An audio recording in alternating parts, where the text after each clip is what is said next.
Yeah, we're going on year 6 as a varsity football program. We've made the transition from 4A to 5A. First couple years of 5A, trying to adjust to that schedule was very difficult, but the kids in the program has really started to adapt to that, and I feel like we're at that point where we are able to handle it better.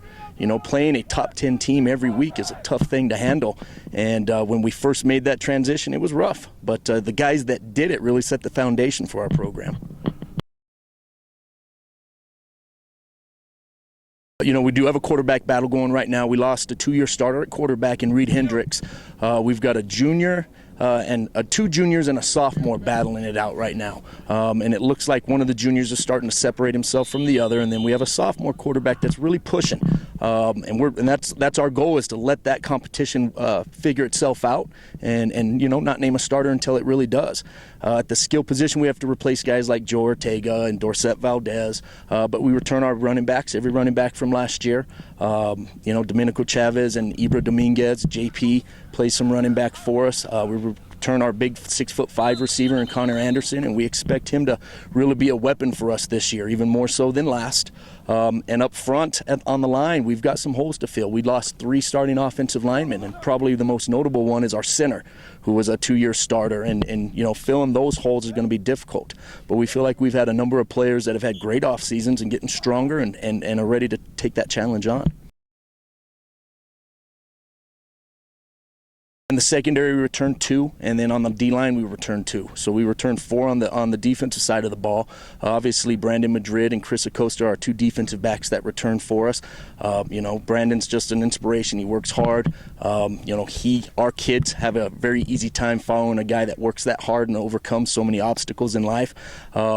At the linebacker position, that's another one that's a big competition. We lost both starting linebackers from last year, so we've got about 5 juniors and seniors that are really competing for it. And again, we got another sophomore or 2 that'll push for some playing time there. On the D-line, we returned 2 defensive ends that I feel like should be the strength of our defense. 2 tall, athletic, strong kids in Kendall Johnson and Mike Budick. We need them to set the tone for us on defense. And up front, we've got a couple holes, and again, we've got a competition for 4 or 5 players that are competing for those defensive tackle spots.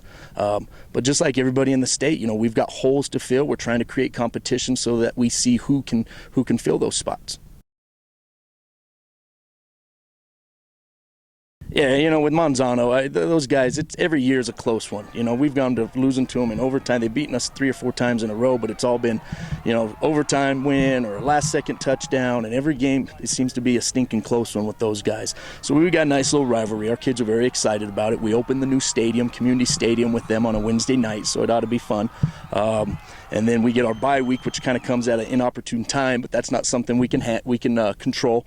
And then we've got Sandia again, and they've kind of had our number, and their program really seems to be rolling. They're big, they're athletic, they're well coached.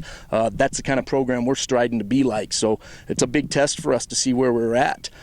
We get Moriarty, which is a very good 4A program. We get Oñate, which is a very, very up-and-coming 5A school in Las Cruces. Then we get Mayfield, El Dorado, Del Norte, which is always a big game for us because some of the assistant coaches were here and now coaching over there. So, and then we get into district, and Rio Rancho schools, they just seem to get stronger every year. Rio Rancho High is going to be unbelievable. Cleveland seems like they reload every year, and then our big rival Cibola. So we've got a fun, interesting, tough schedule that's going to be a challenge for us.